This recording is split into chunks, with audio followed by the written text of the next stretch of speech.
They came in through Florida, then they got moved to New Orleans, and then finally they actually landed here in San Francisco. So my grandmother and my great aunts, they all live right down the street at Fulton in Sandy, right near USF.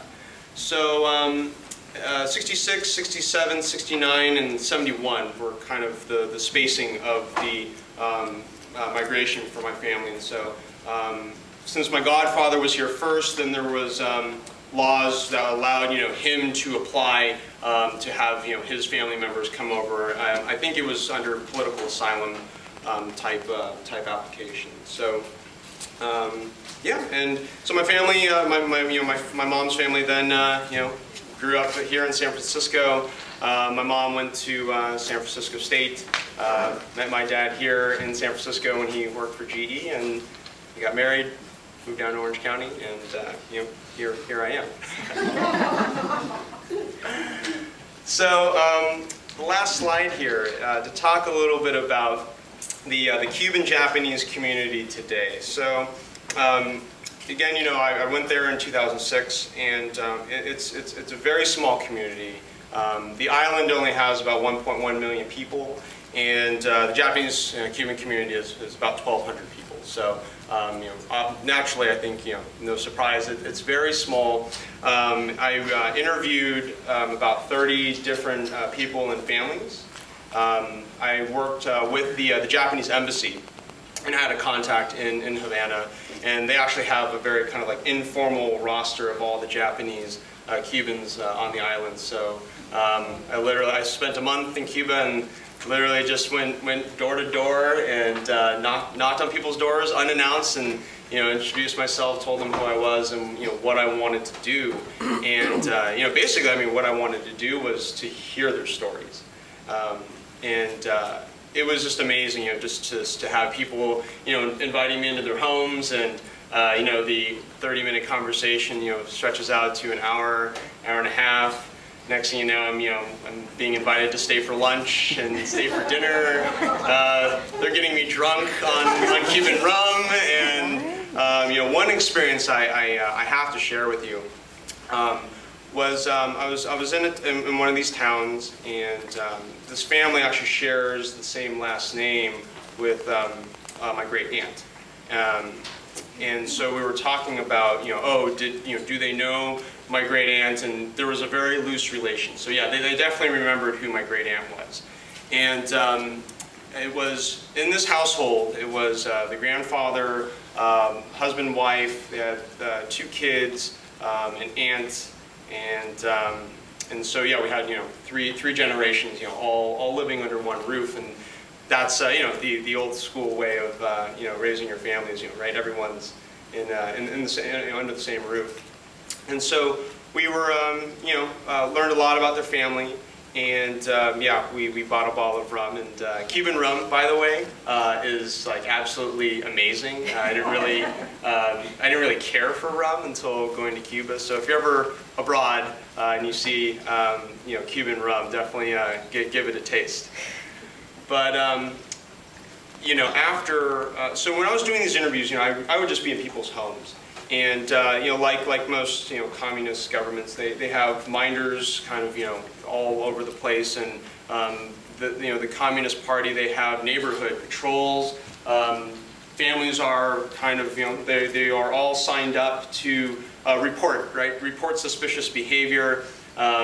I'll get into another story in a second, but so basically the point is, everybody is really careful about what they say, who they're talking to, and after dinner with this family, the dad of the family, he said, "Hey, let's go for a car ride, because I want to tell you more stuff, but I can't do it here in my home. We need to be in the privacy of a car." And we were just literally just like driving around throughout the entire town, and it was just so sad. I mean, the second we got in the car and he started talking, he just broke down into tears, and he was just telling me about how hard it was to provide for his family, and the government promises that they're going to take care of Cuban families, and I mean, to a certain extent they do. But I think the problem is there's a lot of people, right, who want more. They want more than just the status quo, and they want you know, they want to set up their children for, you know, to be successful. And he was just telling me that, you know, those opportunities are not readily available. He was telling me just like how much he hates the, you know, the Castro government and just, you know, the revolution. You know, I mean, it sounds right. It's this romantic notion, you know, that everyone's gonna, you know, bring everyone, you know, together, and it just really wasn't happening for them.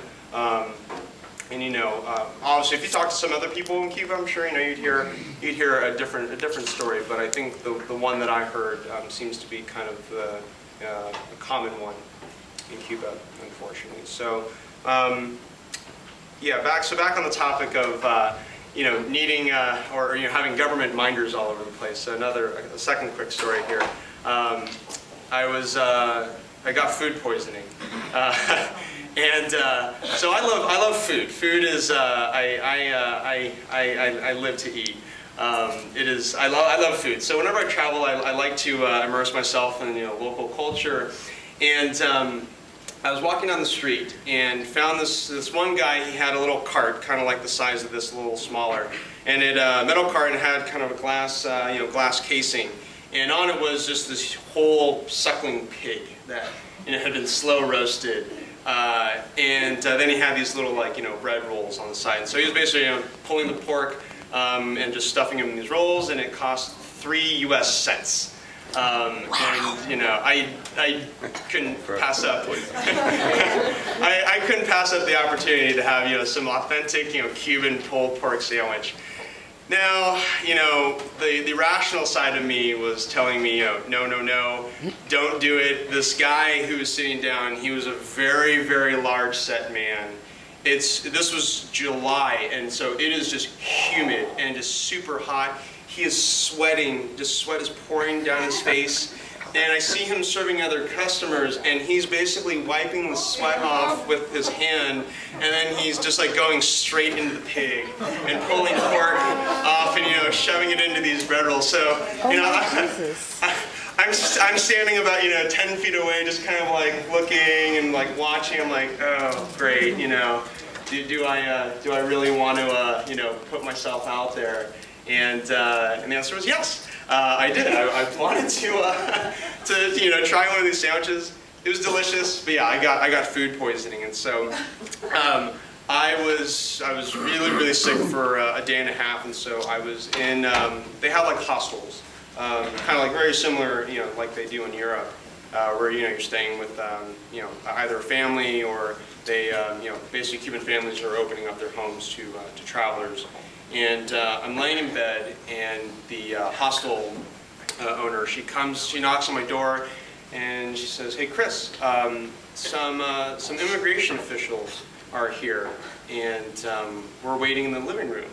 And so, and that's all she said. And so I looked up, and I'm like, okay, I'm not feeling well, but okay, thanks. I didn't really understand like why she was telling me. She comes back about 20 minutes later, and she's like, "Hey, are you coming out?" I said, "Well, you know, what am I coming out for?" She's like, "The immigration officials are here for you." And I'm like, "Oh, okay." So yeah, you know, I evidently got reported by some local for, you know, I'm just wandering around Cuba, you know, knocking on random people's doors and asking a lot of questions. Granted, you know, they were all very innocuous questions about, you know, how, like,